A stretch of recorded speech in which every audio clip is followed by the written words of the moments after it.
क्या भूत प्रेत सच में होते हैं? क्या कोई जगह इंसानों के लिए इतनी खतरनाक हो सकती है कि वहां जाने का मतलब मौत से सामना हो?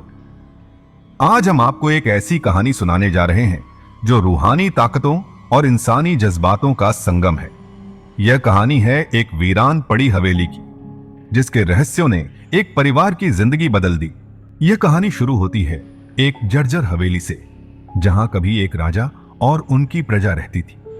आज यह हवेली वीरान है, लेकिन इसके खंडहरों में दबी हैं कई कहानियां। हवेली में कई राजाओं का वंश बसा, लेकिन अंततः इसे छोड़ दिया गया। कारण अजीबोगरीब हादसे, जिनका जवाब किसी के पास नहीं था। सालों बाद इस हवेली के वारिस उर्मिला अपने 8 साल के बेटे के साथ यहां लौटती है। उर्मिला का जीवन पहले ही दुखद था। उसके पति की मौत एक कार दुर्घटना में हो चुकी थी, लेकिन अब हवेली में लौटने के बाद जो घटनाएं शुरू हुई वे किसी के भी रोंगटे खड़े कर सकती हैं। पहली ही रात उर्मिला अपने बेटे के साथ सो रही थी कि अचानक खिड़की से एक पक्षी आकर टकराया और मर गया।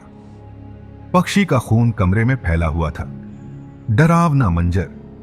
लेकिन अगली सुबह जब उर्मिला ने मजदूरों से इस बारे में पूछा तो सबने इसे नकार दिया। यहां तक कि खिड़की के पास से पक्षी के निशान तक गायब हो गए।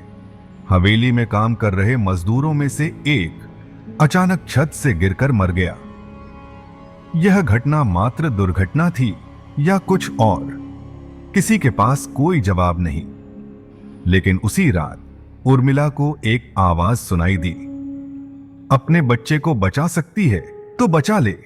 उर्मिला जब अपने कमरे की तरफ भागती है तो देखती है कि उसका बेटा खिड़की से कूदने की कोशिश कर रहा है।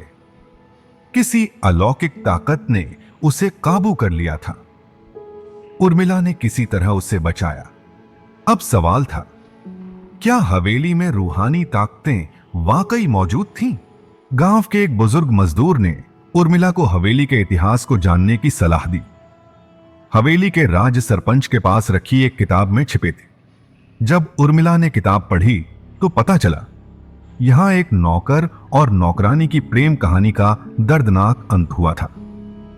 चोरी के इल्जाम में राजा ने नौकरानी को जिंदा दफना दिया और उसके गम में नौकर ने आत्महत्या कर ली। इनकी आत्माएं हवेली में अटकी रह गईं। अब हवेली की रूहें जाग चुकी थीं। उर्मिला ने हवेली छोड़ने का फैसला किया, लेकिन रात में ही उनकी कार का एक्सीडेंट हो गया। किसी तरह वह अपने बच्चे को लेकर सड़क पर भागी। तभी पुलिस की एक गाड़ी वहां पहुंची। पुलिस गाड़ी में एक बूढ़ा व्यक्ति मिला जो बेहोश लग रहा था, लेकिन वह भूत था। पुलिस अधिकारी पर हमला करते हुए उसने अपनी रूहानी ताकतों का इस्तेमाल किया। गोली लगने के बावजूद वह मरा नहीं। किसी तरह उर्मिला, उसका बेटा और पुलिस अधिकारी उस खतरनाक स्थिति से बाहर निकल पाए। रास्ते में उन्हें एयरपोर्ट की रोशनी नजर आई। यही उनकी आखिरी उम्मीद थी। तीनों ने वहां पहुंचकर राहत की सांस ली। उर्मिला और उसका बेटा बच गए, लेकिन उस हवेली में रहस्यमयी ताकतें अब भी हावी थीं।